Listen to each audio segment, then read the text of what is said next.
In this video, you'll see how I built a giant RC gyrocopter that uses the autogyro effect to fly. Oh, look at it go! With unpowered spinning wings that create lift without using a motor.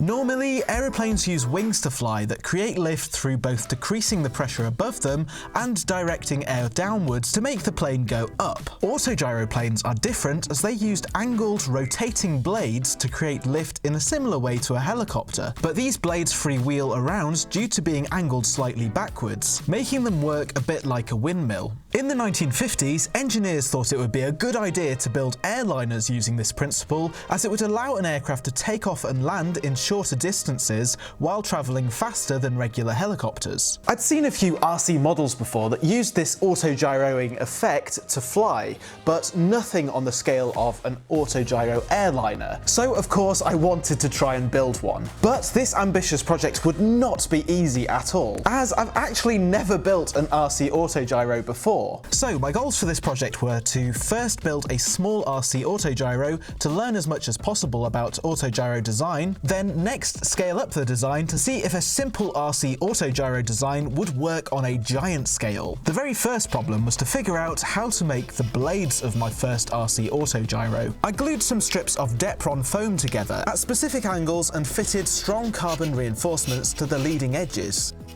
I'd built a very rough first rotor setup that I could build my first autogyro around, but first I needed to take these rotors outside to see if they were actually making any lift. As we get a breeze hitting this, we should see a Newtonian effect of the air being deflected downwards and this creating a pulling force in the opposite direction. Oh, that's really going. Look at that. Wow.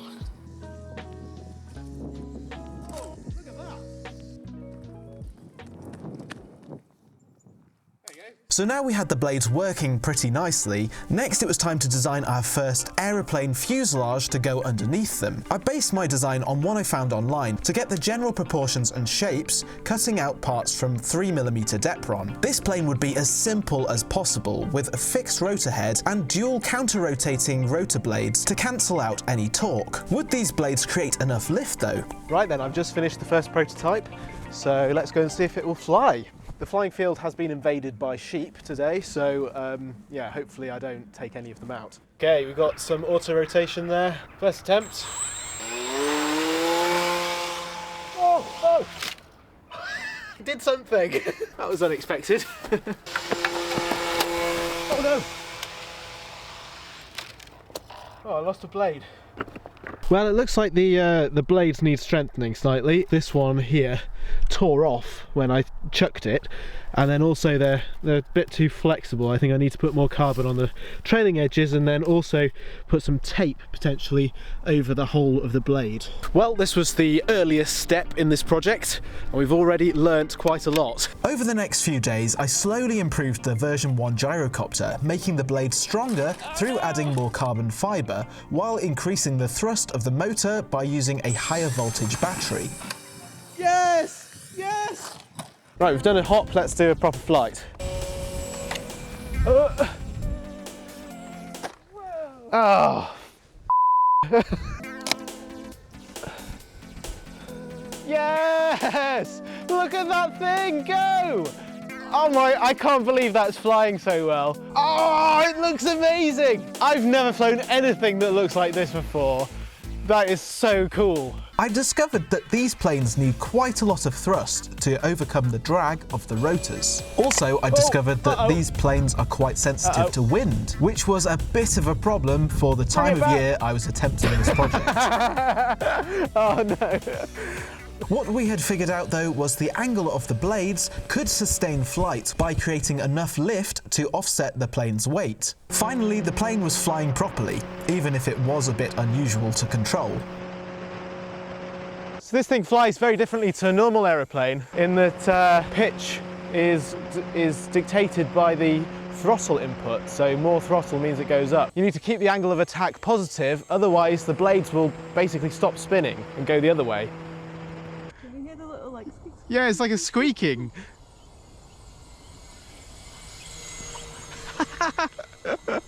Yeah, I'm really having to crank around on the sticks, so I think maybe this design could be improved by building a bit of a longer and sort of more stretched out format. Let's try and get it a bit closer. I'd achieved my first goal of the project by building and flying a successful gyroplane, but this was just the beginning. It was time to see if an RC autogyro would fly at a larger size. For the next plane, I used foam board to build the fuselage, as it was a bit more rigid for this larger scale of RC plane. I glued and taped it together until I had a strong box that would hold all of the electronics. Now to design the blades, but these would also need to be made from a stronger material than the Depron. For this, we decided to use the new ProjectAir hot wire cutter used in a previous video to make XBS foam wings with specific airfoils. For this, we used a Clark Y airfoil optimized for the speeds the rotors would be spinning at, and cut them out one by one. For this new aircraft, I decided to offset the rotors side by side, instead of having them in line with the fuselage.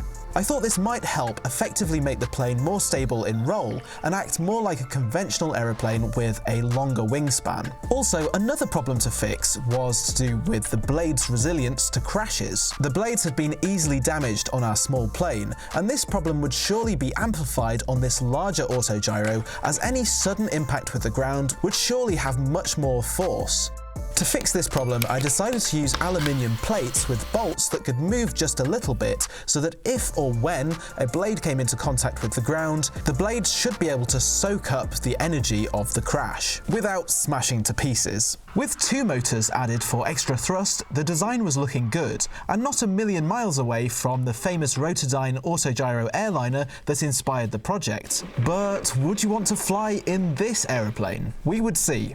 Out in the test field, we could now see if a larger, simple RC autogyro plane would fly. There was a slight breeze, and I knew from our previous experiences with the version 1 that this was going to make flying the new plane more difficult. But this was the best weather we were going to get.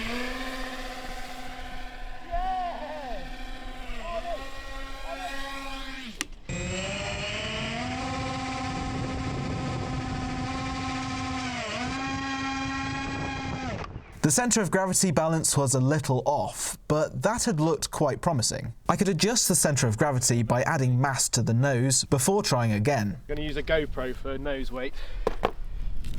GoPro not turned on, not in use. No. Just a weight. It's just a bit of nose weight. I don't know, I think it still needs a bit more. Put another GoPro in. Most expensive nose weight ever.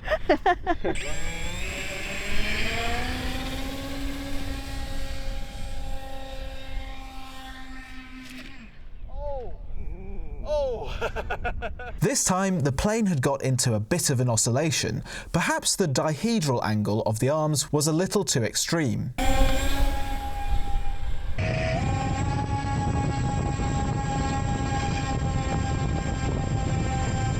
We were getting there, and the plane was managing further and higher flights in the small test field, despite the gusty conditions. After reducing the dihedral a little and swapping to more powerful motors, I hoped that this next flight would be even better, but the wind had increased even more. So what happened next was sort of inevitable. Oh, that's better. It's a lot better. Oh. Oh no! Oh, no! Disaster. The plane was written off. At least the improvements had shown that the plane had enough lift and thrust to overcome the weight and drag of the aircraft. Would an autogyro RC plane work on an even bigger scale though? That could be worse.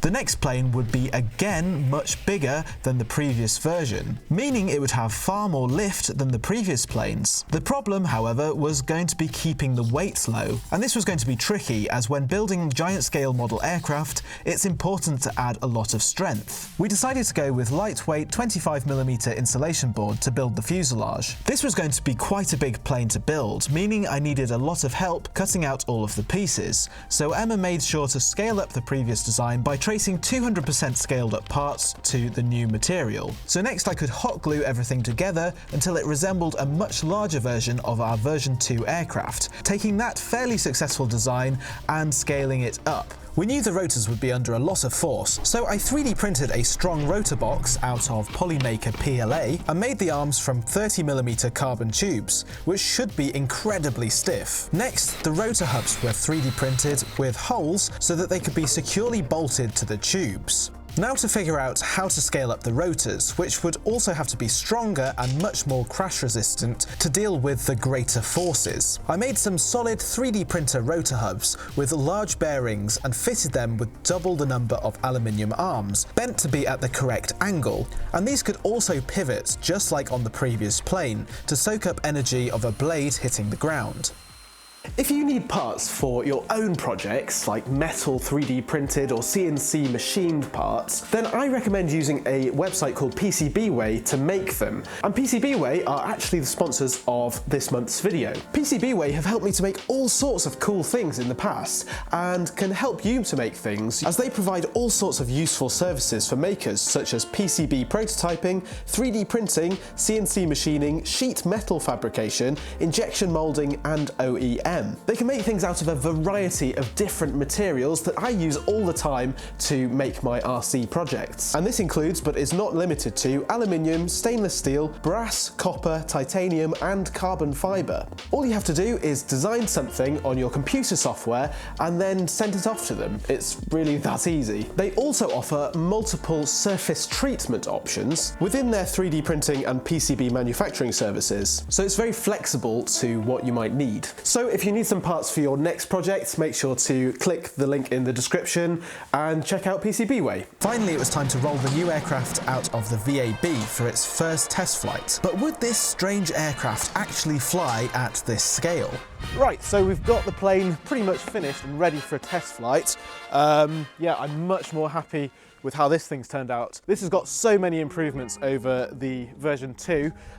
So yeah, hopefully the version 3, will actually be a much better rotorcraft, as well as being one of the biggest ever RC autogyros. There's a few changes though. The first improvement is that everything is a lot stronger now. We've got massive 30mm carbon tubes. The second upgrade we've done is make ailerons, and that's for extra control, so we'll be able to roll the aeroplane a lot easier. The third thing is that we've actually got wheels now. This is probably the most obvious change. Because this aeroplane's so large, it really needs to be ground launched from a runway, or a field at least. However, we want to keep the aeroplane as light as possible, so I've made this cradle which will be left behind by the aircraft as it takes off. That will help us get into the air, but yeah, landing it, not sure. I suppose we're just going to have to belly land on some soft grass. We're going to do a proper test flight now, well, a test hop, and yeah, hopefully I'll be able to see whether this thing has got the potential to fly properly. Then we can go for a full-on test flight later.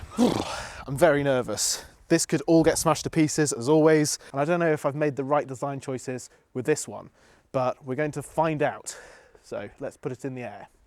Okay, test flight 1. Okay, armed.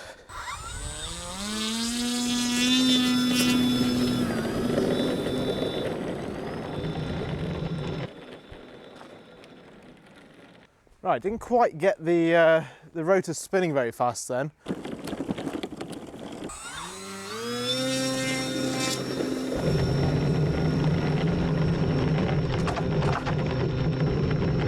The plane was bottoming out on the concrete as it couldn't rotate enough to take off. There was another problem though, and that was the plane simply wasn't going fast enough to take off.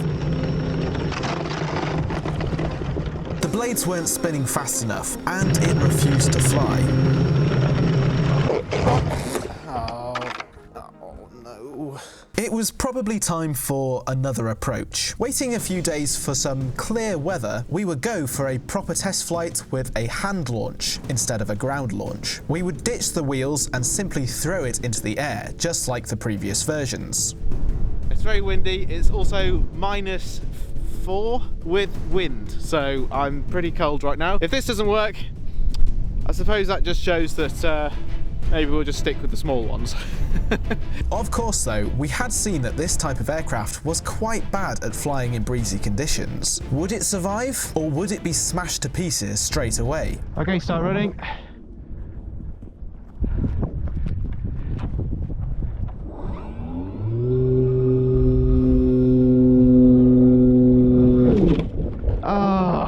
Well, that didn't look very promising. Unfortunately, the plane is more damaged than we thought it was, and we're going to have to go back to the workshop. The problem was the plane was quite heavy and also had lots of drag. This meant we'd need more lift from those rotors and more power from the motor to fly compared to the previous versions, due to the way that these forces scale. We might be nearing the limit of this concept. We couldn't give up now. We would have to try again. After fitting a more powerful brushless motor, which was the biggest I had available, we waited for a break in the weather and then went out again for another attempt with the big plane. Would more power help, or would the drag be too much? Okay, all cameras rolling. Yep. Control check. We've done all we can. Now it's up to the aviation gods. 3, 2, 1, go! Ah, no! That was so close! That was so close! The spinning blades were creating just too much drag, and the thrust from the motor was not enough. Perhaps we should have used more motors and batteries, but the weight of the aircraft was already a bit too high, meaning we'd need more lift. Ah, this project. We got a flight. It sort of went, well, about 20 meters, something like that. Let's go one more try. Yeah, one more try. May as well. Yeah. And 3, 2, 1, run!